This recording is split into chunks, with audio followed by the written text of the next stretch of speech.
So, what is going on, man? Not much. How you doing? I'm doing pretty good. I had a. What? It kind of feels like I had a long day. No, I watched a bunch of movies today. Yeah, I guess we're gonna talk about our favorite movies of last year, 2022. But I guess I have seen more movies than you have, and Yeah, I was actually thinking about that.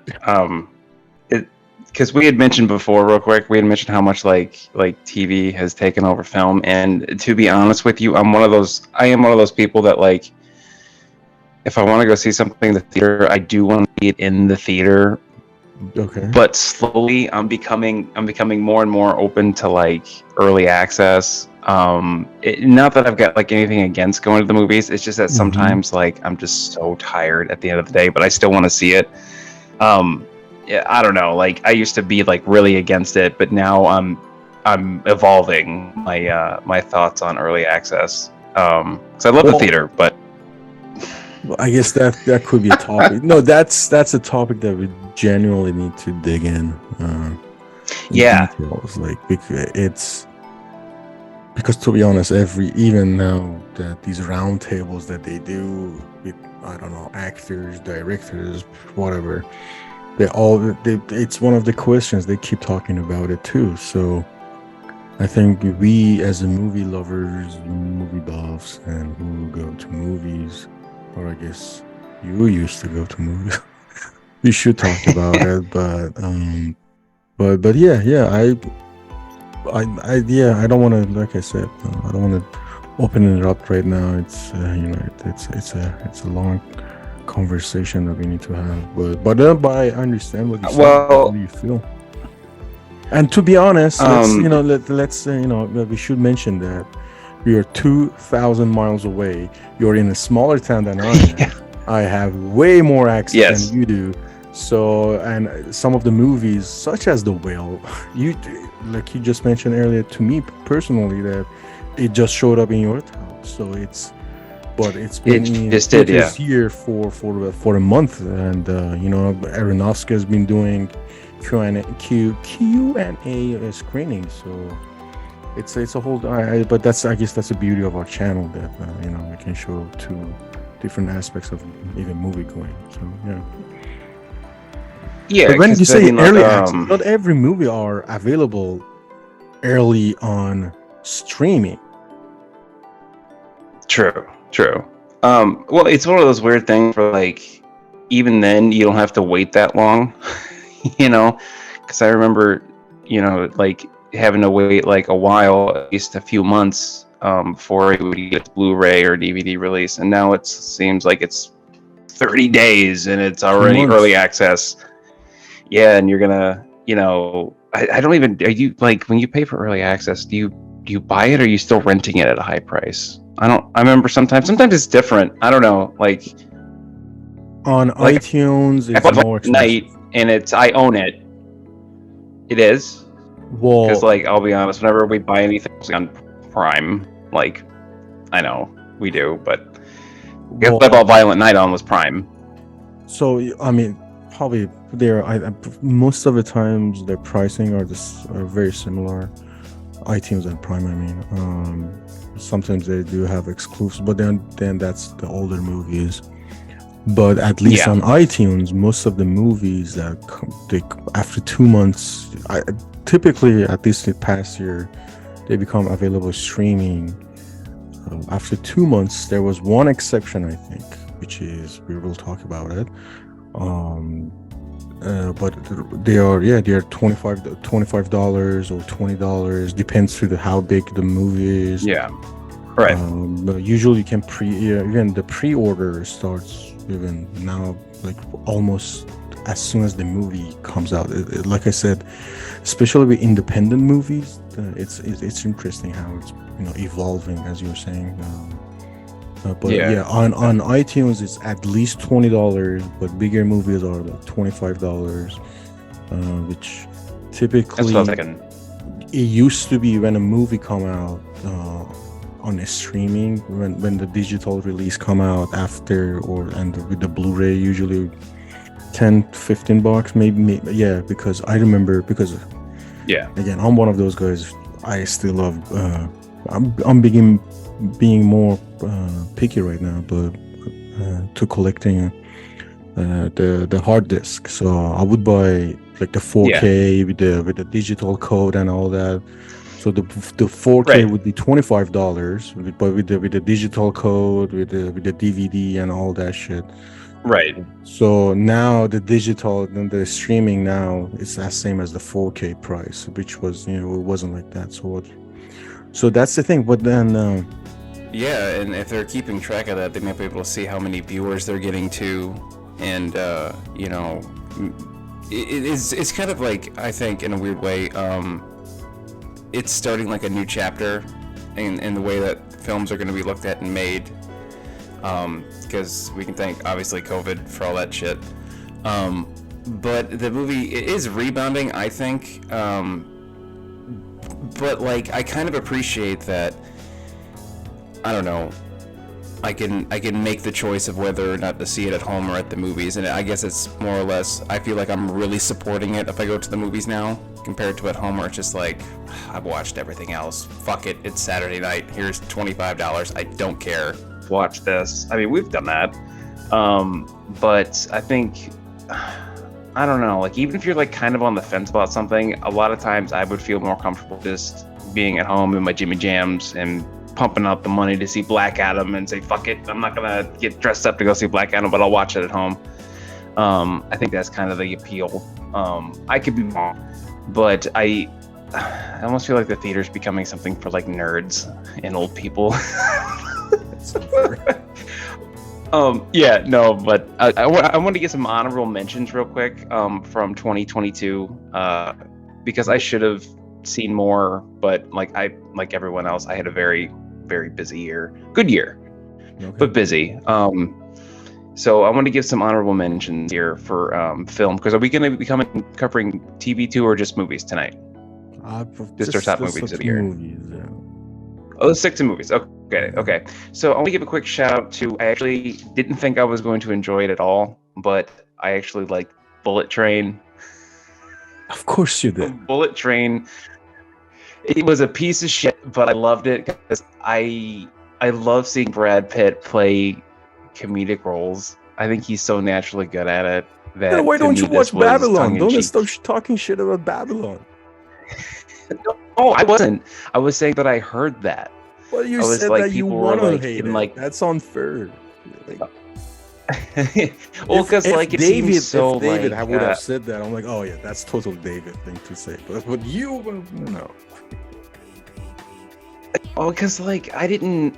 Like I looked at it and like I'm doing this weird thing since like we've been talking more and doing more. I've been watching less trailers about things. I didn't, because I saw. Seriously, I didn't watch a single trailer for this because I just like, okay, maybe I should backpedal a little bit. I like teasers more now than trailers, because I mean I still enjoy trailers a lot, but it's just like I'm really worried it's going to be spoiled for me unintentionally. Yeah. So like now I have no choice but to kind of, I don't know, risk it if like I really enjoy it. So yeah, I wanted to give an honorable mention to Bullet Train real quick, and I also wanted to give honorable mention to the Weird Al movie that was on Roku, which I thought was super weird that it was on Roku, because it was a musical type movie, so there's no reason why it shouldn't have been in theaters. It would have been great in theaters. Like you would see it.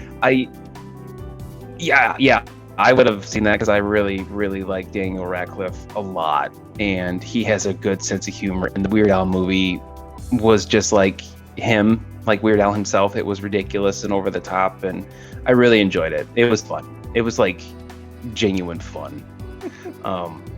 It wasn't anything groundbreaking. It was, if anything, my big critique of the movie is I wish it stuck more to the music, because it kind of drifts off into its own kind of like little weird adventure movie. But I read Daniel Radcliffe learned how to play the accordion enough to make it look like he was playing on camera. So I thought that was kind of cool, because the accordion's fucking hard to play, and that's pretty cool of him. So I was thinking that we could go back and forth because I only have three. I have a top three. So if you want to throw in some more, you can take the reins and go for it. Okay, so well, here's the thing. I don't make like top 20s, top 10, shit like that. So I basically always make a list that they are, in my opinion, a must watch of the year. Like anybody somehow time travel or alien come in like, hey, what are the best 2022? I need to watch this movie. So my must watch of the 2022 are The Banshees, The Whale, Tar, and Triangle of Sadness. But my favorite of the year is definitely The Whale. It's a movie that emotionally impacted me. But again, I'm a big sucker for movies that are the subplot somewhat is about loneliness, solitude. I don't want to spoil it too much, but I guess that's one reason I also love Mr. Robot as a TV show. Again, I don't want to get into TV shows too much, but even Blade Runner 2049, because part of it, it's you can see it's about someone is trying to escape loneliness. So that's it just at so many levels. That movie is just so perfect emotionally. The pacing, the editing, the soundtrack, the fucking performances. Oh my god! And I personally had no idea that it's based on it. And when I was watching, I'm like, oh, it looks like it could be a theater movie. Just basically 99% of the movies in one location. And I'm like, oh, it's actually based off a play. So and Brandon Fraser, man, that guy is just so not just amazing. And I keep watching his interviews. What a humble man. He is so down to earth, and he deserves all the recognition. He deserves to win something. To be honest, I know everybody like going insane about Elvis, and I liked Elvis, to be honest, but yeah, I think I'm personally rooting for Brendan Fraser. So yeah. Did you have any comments on my list?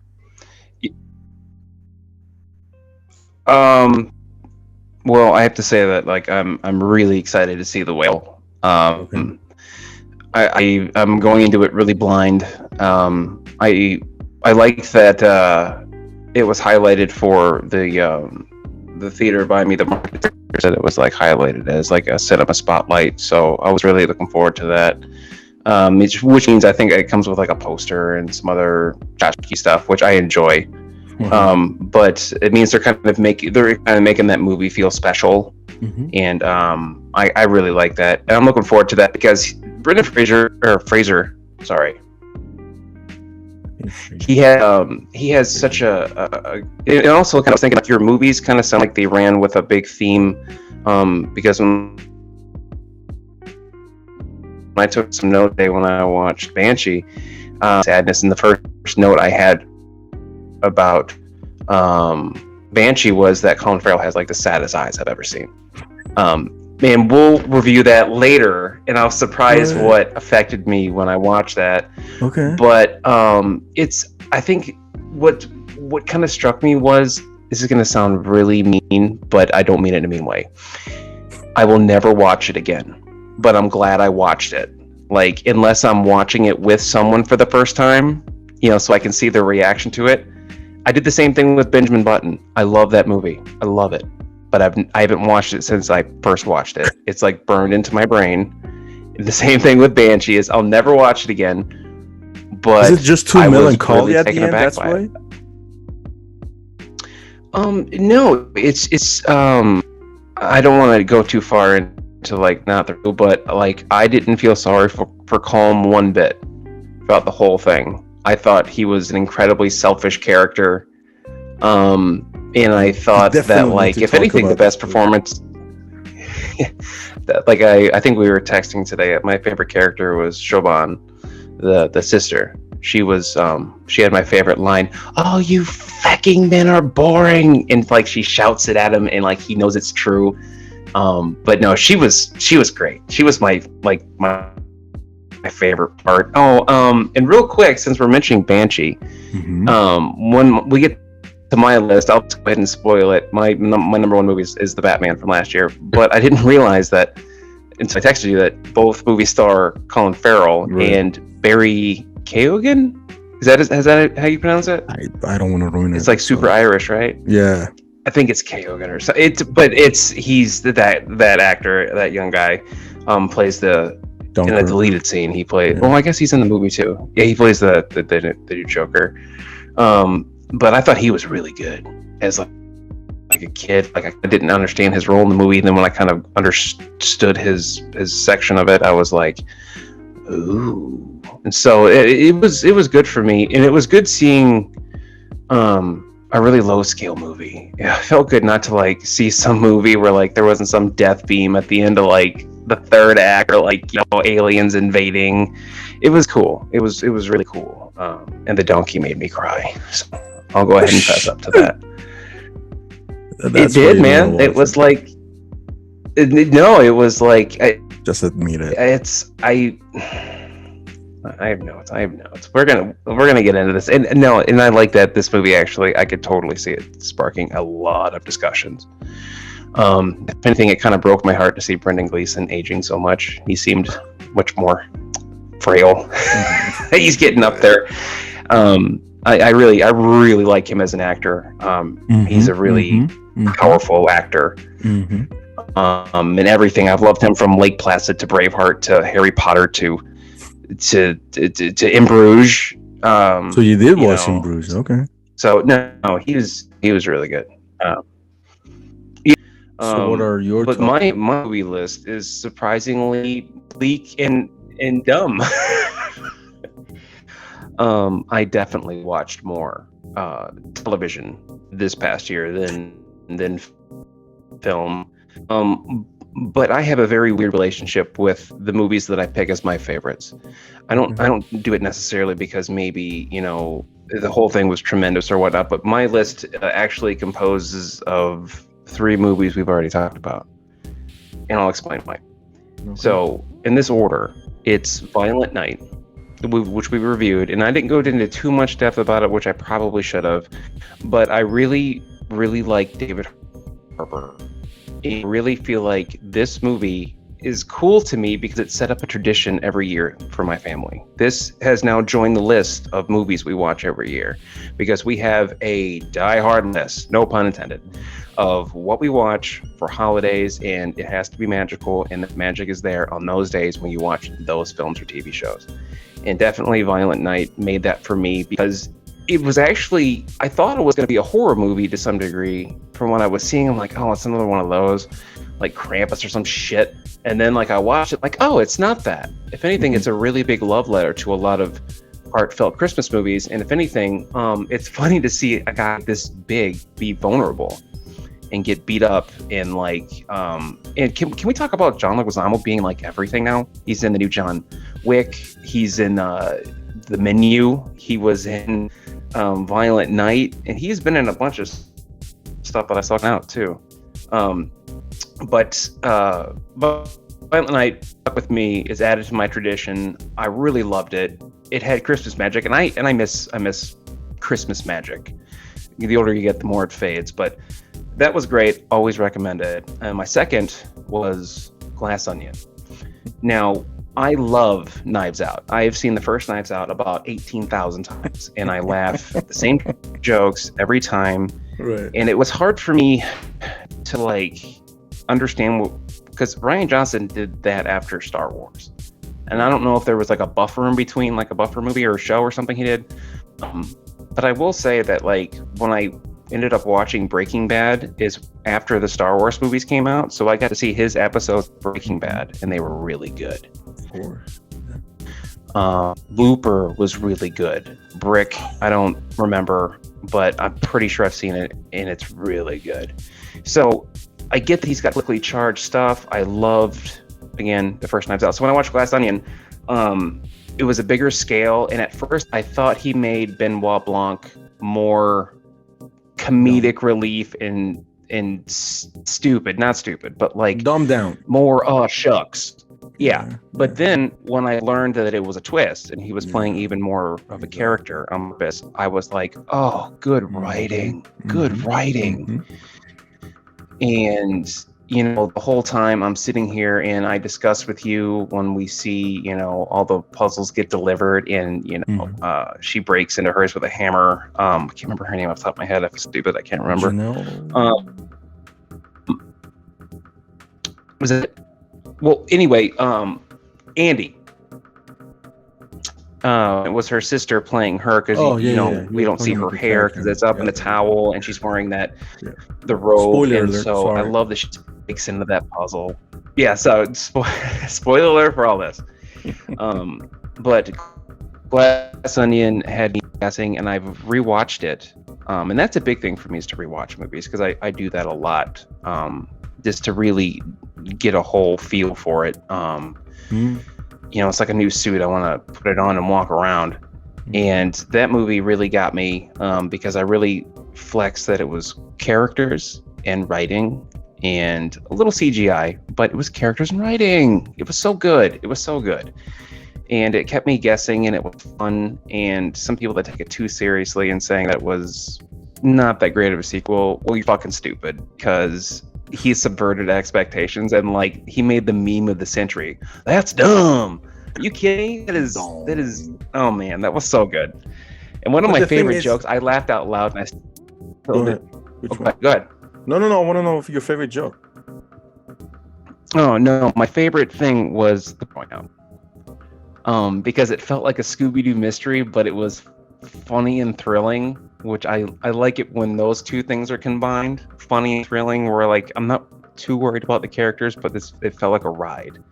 And I should have seen this in the theater. I regret not doing it. I just didn't have time. Well, did it show it in your town? Because even in LA. Oh, okay. Wow. They only did 2 showings, I think, or something like that. And I couldn't make it out because I had to work.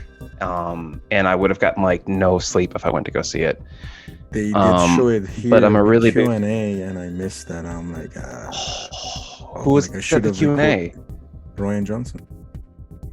Was it just him or was it the whole cast? I think it was just him. Well, even just him's cool. Yeah, I would have gone and recorded that. I'm like, God damn it, I should have.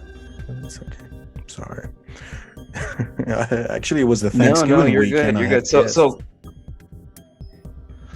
yeah, it's I agreed with your review too, saying it's a Christmas movie because I have this weird little rule where if something comes out on or around Christmas or any other holiday, it's then associated with holiday.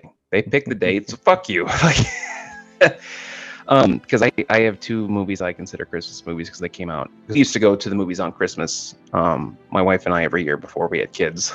But the last 2 were True Grit and the first Sherlock Holmes. Both came out on Christmas Day, and we saw those, and they're same here. 2 excellent movies, especially True Grit. I just remember. But I want to move on to my number 1 movie, and I'm sure you're sick to death of hearing about it. No. But we even got more news today.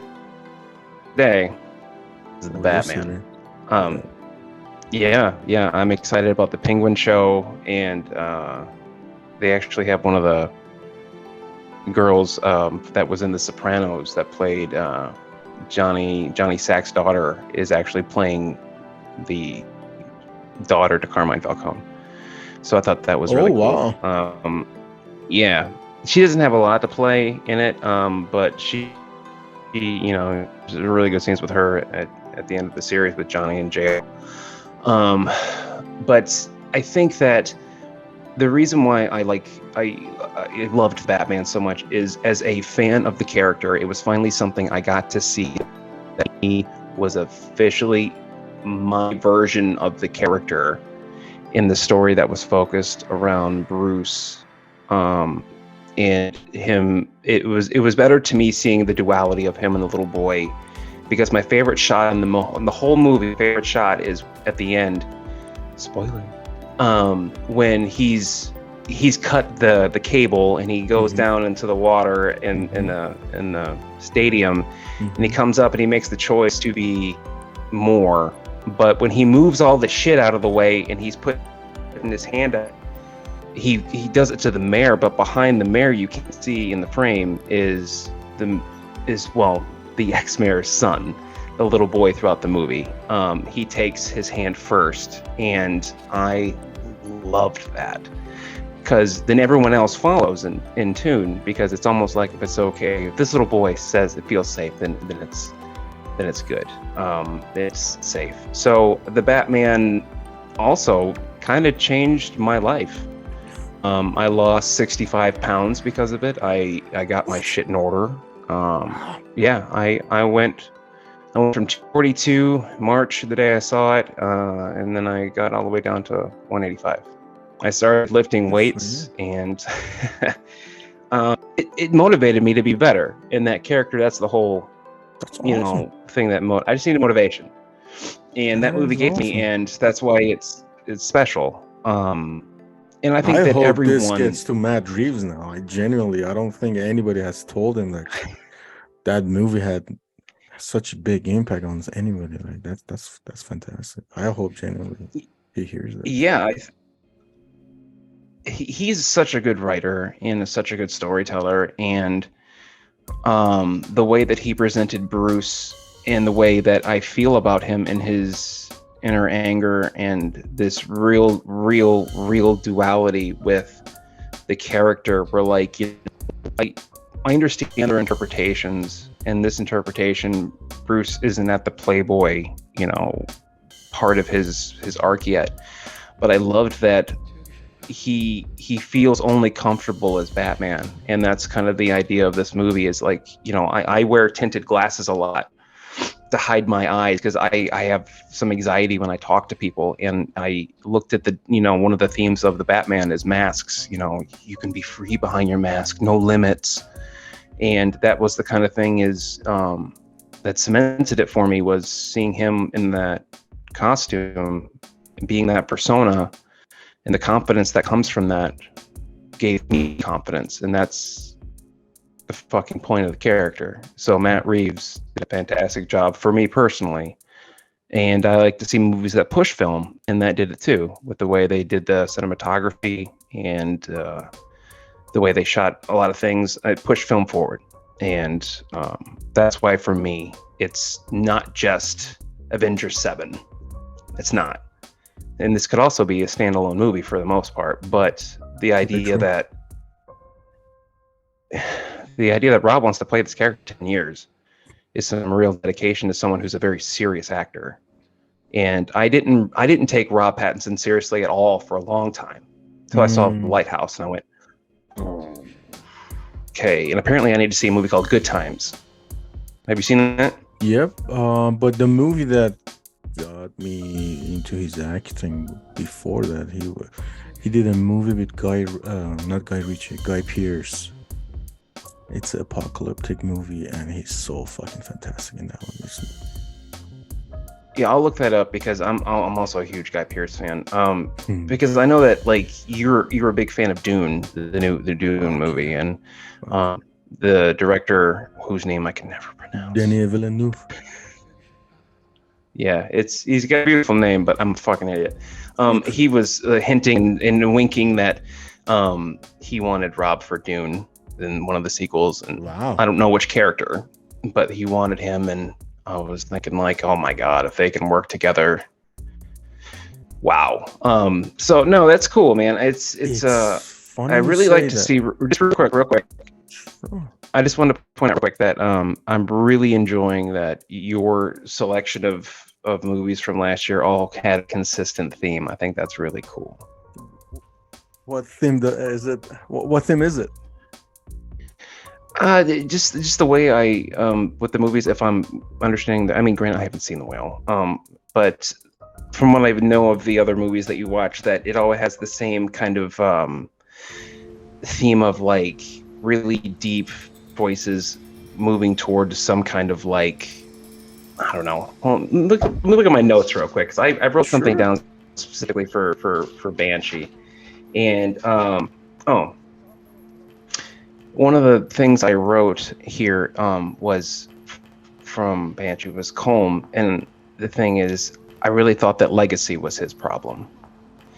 He talks about these really Right. grand things, Mm-hmm. but Mm-hmm. if your name never gets out, who is there to remember you? And I was thinking that it wasn't. He was wrong. It wasn't about him being remembered. When he was asking someone, "What's the point of being nice? Who's going to remember being nice?" Well, people won't remember you being nice, but they'll remember the town being nice, the island being nice. So I think the legacy was something he couldn't look past his own mortality, So that's just my thing. Is I just feel like when it comes to the whale, and then I found out today that I didn't know that his character was losing weight throughout the movie. My wife told me that. She goes, "Oh yeah, he loses weight throughout the movie." I'm like, I didn't know that. I needed to go in fresh. But I was thinking that got my brain turning and thinking about how you want to change and be better, and you go through a lot of sometimes some real agony to do that. And I feel like that's a good statement for the way the world is now, But no, I think it was kind of cool. Maybe I'm looking too much into it, but I thought your movies had a nice consistent theme. It seemed that you were striving for something, or you were looking for something, maybe. Well, like I said, it kind of goes with my, I guess, personality and how maybe I'm how fucked up I am. I don't know. Although I am fucked up, but everybody's fucked up. But man, yeah, I mean, I don't know what to say. It's I I don't want to spoil it because I want you to watch Tar as well. It's yeah, I want you to watch Tar as well, and then we'll talk. Maybe we could do the Tar and the Whale together. To be honest, like a review together. Yeah. Because you'll see why. I think you're on the right track about something that it would be good that we would have a full in-depth conversation about both of the movies. Yeah. Triangle of Sadness, it's just such a good I guess you could in a way say it's a satire about just about the modern life, about this modern society, to show these different classes in different generations, not just different classes but different generations, in different situations and different reactions. So well combined, so well meshed together. And I guess a spoiler alert regarding the ending. In my opinion, the ending didn't need to be open-ended. Don't worry, I know you want that's the only thing I'm gonna say. I don't think it needed to be an open-ended movie, which I think David barely listens to my recommendation, but I think he would dig this movie too. But I do have a list of if you want to call it honorable, or no, I guess these are more of a I think these are the amazing movies of 2022, to be honest. These are in my opinion right on the top. It's in my top list. If let's say the favorites of mine were like 9 above, if I would give them 9 out of 10 above, these are like 8 to 9 movies.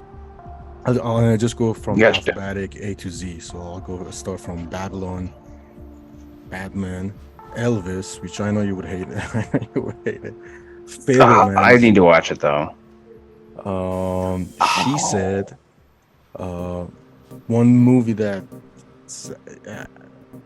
I think Prime messed it up, and I don't think they did theatrical release, but deserved completely theatrical release. 13 Lives by Jesus Christ, I forgot his name. Ron Howard. And what was 3,000 Years of Longing? That was such a beautiful fantasy movie. I don't get why some of these fantasy movies don't get praised in Western countries. I don't know. But it's completely worth watching. Fantasy movies always struggle. Well, no, it's this Fantasy one is movies more of, always you know, struggle. the origin of it comes from like a you know, Oh no, I agree with you. I agree with you. But for Turkey, some to be reason, honest. But and so I don't know. yeah, Um, I don't know. Yeah, it has a lot of unless it's Middle not Eastern fucking Lord of theme. the Rings. Exactly, that's what I mean. Like Lord of the Rings, you see, you know, but I don't know. It had a good heart. It really had a good heart. I love the look of it. I love the theme of it. Yeah, it's yeah. Again, it's funny. I just realized that I messed up. Again, part of it is about loneliness. That movie and how to escape loneliness. So sorry. Um, the last movie I know, but I don't think you will have seen this one, which genuinely is the biggest movie of the year, is Top Gun Maverick. That's the movie that box office killed it, and it took what 10 months to come on the streaming, and all year it was on in the theaters. And today I learned, I was listening to one of the interviews of the director. Have you done a Screen X experience in theaters? So basically, it's, to me, that's the real 3D experience. So the side walls become a screen as well. Oh, I know. Yeah, I know what you're talking about. So you don't need 3D glasses, and you get it. To me, it's a very immersive experience. And he said that actually, because of the flying sequences and the action sequences, they had so many cameras, they actually did have filmed the angle size and the side views. So for a Screen X, he had like 50-minute extra that he could use for a Screen X, because he had the extra footage for the sidewalls. I'm like, fucking A, I wish I hadn't missed it. I didn't know that. If I knew that, I would have, because I have watched like 2 movies in the Screen X.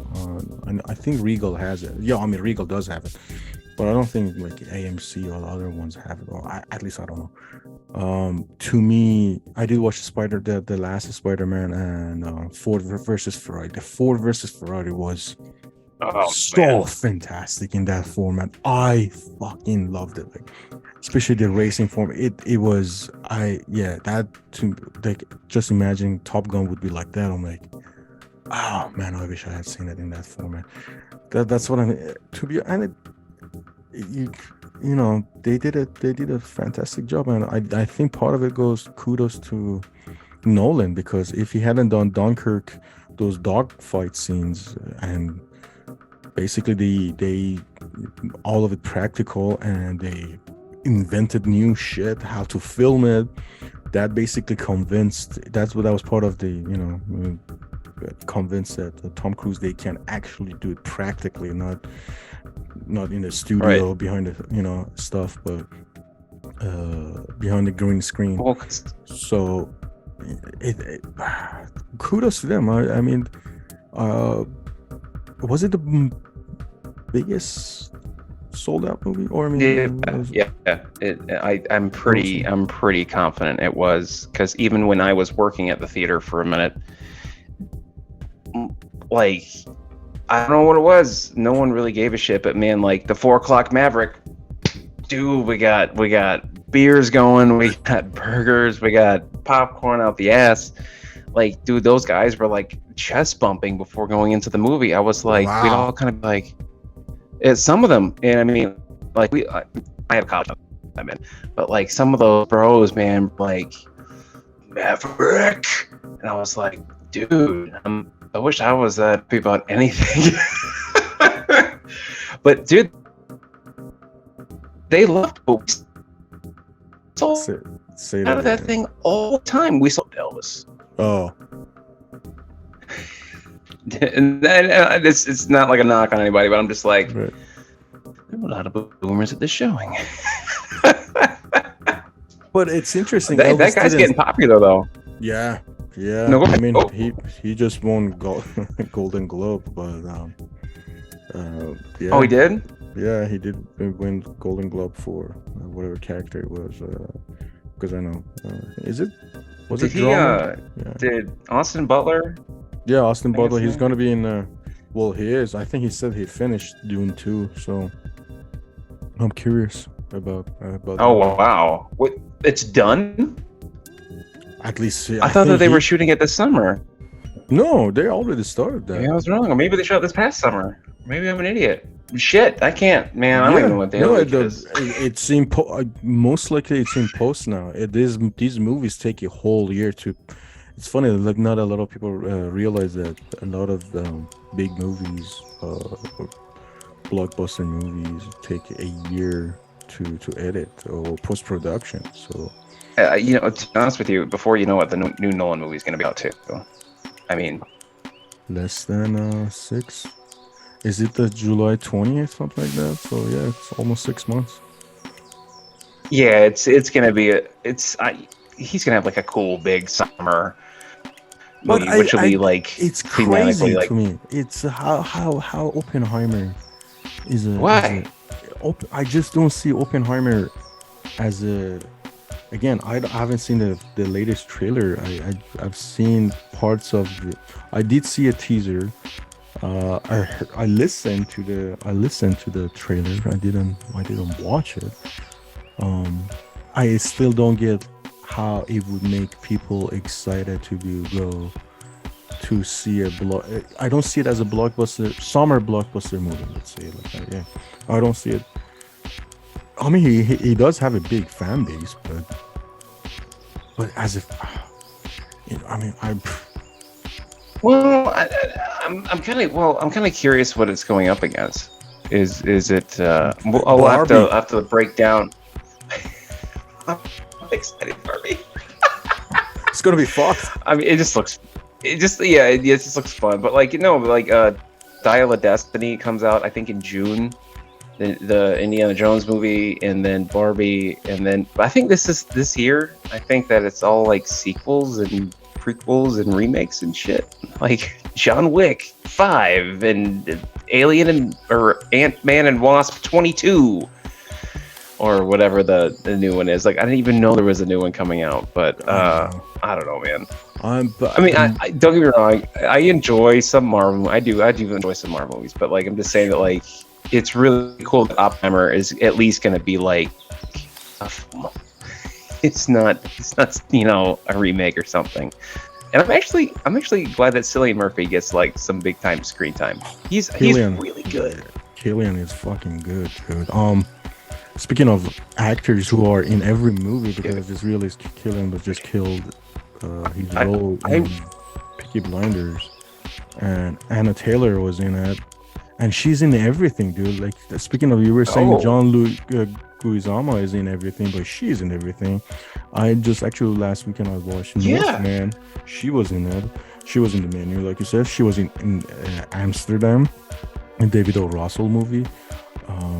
She was in Peaky Blinders. I'm like, yeah, she was in that. She's in it. I'm like, she was in that other. Let you breathe. Last Night in Soho, which I didn't like. I didn't like Last Night in Soho. Yeah, but it sucked because I love Edgar Wright. That's like I get what they were doing. I honestly, I am an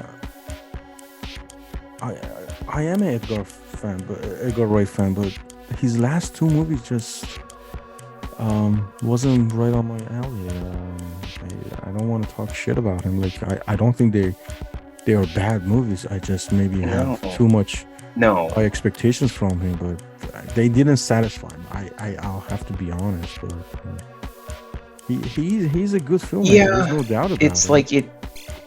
Yeah, he's really good. I almost want him to like get onto a franchise of something for a while. Like, his humor, I think, actually would be really good for Star Wars. I know that sounds kind of weird, but he's got a very fresh sense of humor, and he kind of always reminded me of young Sam Raimi a little bit. But I think that Edgar Wright, I think he really, here's why I'm mad at Marvel, because I still wish I could have seen his Ant-Man. I just know it would have been so crazy and good and full of heart, and Paul Rudd would have done anything he wanted. I like Paul Rudd a lot. Paul Rudd actually is in a movie I changed my mind about called This Is 40, which I didn't like at first, and now I love it. You love it? Approaching 40, some of the humor is, I love it. It's, my wife and I watched it a few months ago because we're creeping up to 40, and it's like, you know what? I want to like this movie. let's give it another shot. So I watched it and I was like, oh my god, I forgot that John Lithgow is in this movie, and Albert Brooks is in this movie. What the fuck? This movie's great. This movie's about being an asshole and getting old and compromising, and you find out that like love is this weird bargain and dance, and it's no. I know I'm going off a tangent on movies, but This Is 40 was really good. We should do another video about TV, and I'll have a little bit more depth than my 3 movies here. Yeah, you definitely will beat me in that one. So yeah, I mean, I did watch a lot of. Well, I have. I think you have seen more. Did you, real quick? Did you watch the last season of Better Call Saul? I'm about to. Or did you watch the series at all? I can't remember. Yeah, actually, I started to rewatch the whole series from the beginning again. Oh, okay. Like recapping and rewatching the first 5 seasons. It was so good then, but it's a good actress. Season 5 gets so dark and depressing. I'm like, holy shit! I completely forget how dark it gets. The last season, I'm like, oh shit. So I'm really curious about what's happening in the 6th one. I mean, I did watch a lot of TV. It's funny. I think the first quarter or the first third of the year, I watch a lot of TV. Then towards the second part of the year, I watch shit ton of movies, especially when I got busy with other stuff. I'm like, when I have 2 or 3 hours, to be honest, I'm like, I want to watch a movie. I didn't want to waste that time for the TV.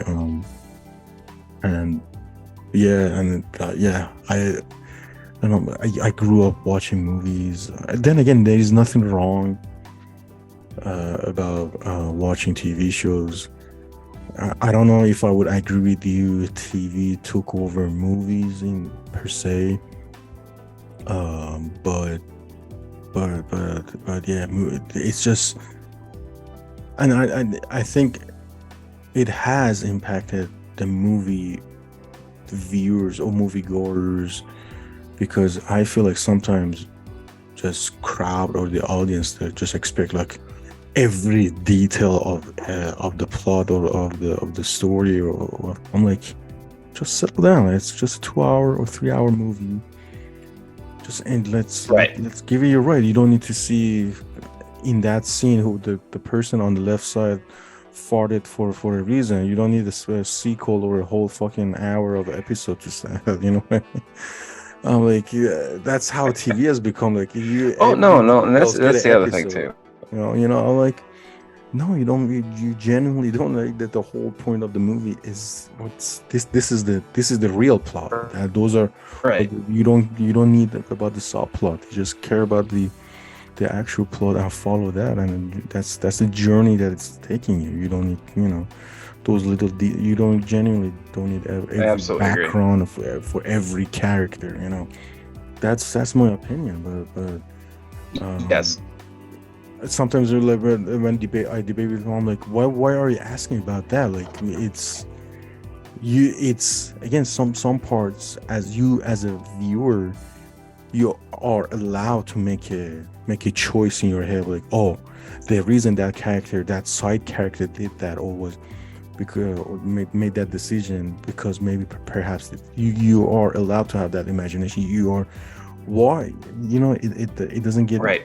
It doesn't make sense to me why they need to be told. I'm like, no, it's like sometimes it's like a memory. You don't, or a dream. Like, you don't remember every details. Like you can make a choice. Like, but you remember most of the part of it. But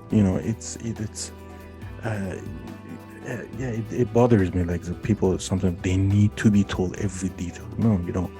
But on the other hand, maybe it's because of the success. We're kind of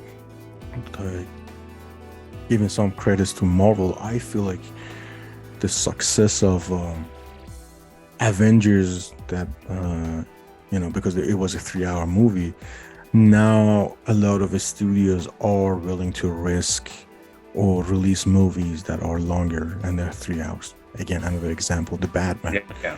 And personally, I loved that I went to Babylon. It was 3 hour movie. I'm like, maybe it didn't need to be 3 hours, but I enjoyed it. What's that? I didn't realize it was Babylon was that long. Was it for 3 hours? Jeez, man. It was 3 hours. It was 3 hours, and the last 30 minutes, I'm like, well, the movie's pretty much done. So what is it? What is it gonna do about it? I'm like, well, it was cool, but especially that there's this montage. I am very curious how they pulled it off because of the copyright things. I'm like, well, kudos to him that they actually supported his vision. Yeah, you'll watch it when you talk about. But at the same time, it has I don't remember. I mean, yeah, I guess you could say 2001 has like a 30-minute prologue, but this prologue was just fucking insane. Again, I hadn't seen any trailers, I hadn't seen any teasers. Just that first 30 minutes happened, just my jaw was on the floor. I'm like, but then again, if you're a movie lover, you learn, especially that you're a nerd like me who digs about behind the scenes, or that's how you learn about movie making. Watching the behind the scenes or the interviews, so or even then a short film, what's going on behind the camera, and that he shows it from 20s and 30s. But it's insanity. It's just makes so much. I mean, again, I could see some people not liking it because it's not making sense or not caring about Hollywood, especially in 20s and 30s, but it had a good heart. It had a good message. It had a. Is it a musical? No, it's not musical. No, to me, for some reason, I agree. No, it's not musical. I mean, okay. Speaking of music, I mean, the jazz music he used in it, it's such a good. I mean, I'm not an expert in jazz music, but there are several tracks I actually dig. Like, I like it a lot. Like, I listen to it daily, and right now, like in the past, like that the jazz music he uses, it's so good.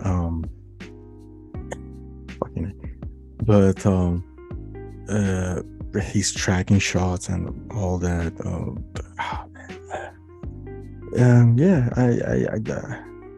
I like that movie a lot. At first I thought I wouldn't, I thought maybe overhyped, but because to me La La Land was a little bit overhyped.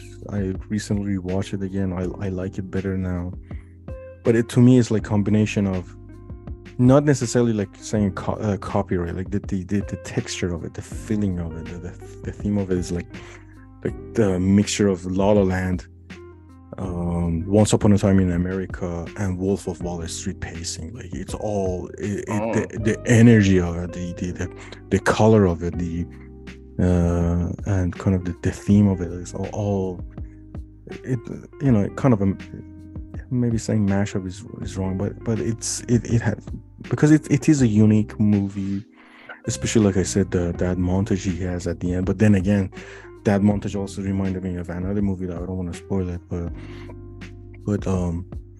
to me he's a great filmmaker and writer, Damien Chazelle. So kudos, great job to him again. I've liked all of his movies. I know First Man get a lot of bad rep, but I dog it. I especially I watched in IMAX, so I enjoyed it. But yeah. So, did you have any comments about my other list? The other movies in the list. I know you talk about Elvis, Top Gun, Babylon. No, Batman. We already. I think about. that. Did you watch the 13 Lives on I think Prime? that I'm gonna make a point to. Not yet.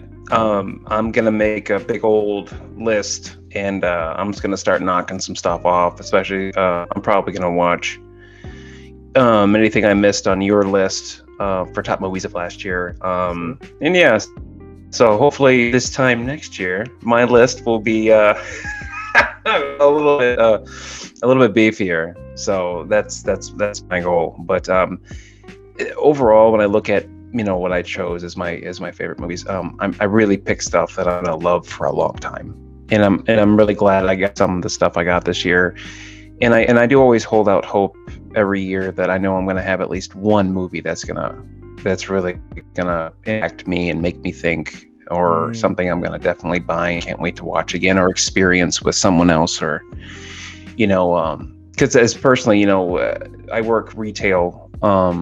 I work at a grocery store, and I love talking movies with people, and everyone kind of always describes them this way. Did you see that part? Do you remember the part? What? And that's what these movies on my list did for me. Is oh man, I can't wait to dissect the scene, or what does this mean, or like how the fuck did they do that? That's the old little kid, or that's the little kid in me getting excited for movies, and those movies on my list brought that out. So I'm very with movies this year. I really want to do a breakdown. So our next video that we do, we'll do I think it'd be, since our discussions are a little long, just want to choose one movie. Do you want us to do Banshee next thing, or do you want to do The Menu? Since have you seen it? You've seen it. Yeah. Let's do Banshees then. I sent a text to my friend, and I was like, kind of thing, do Banshees?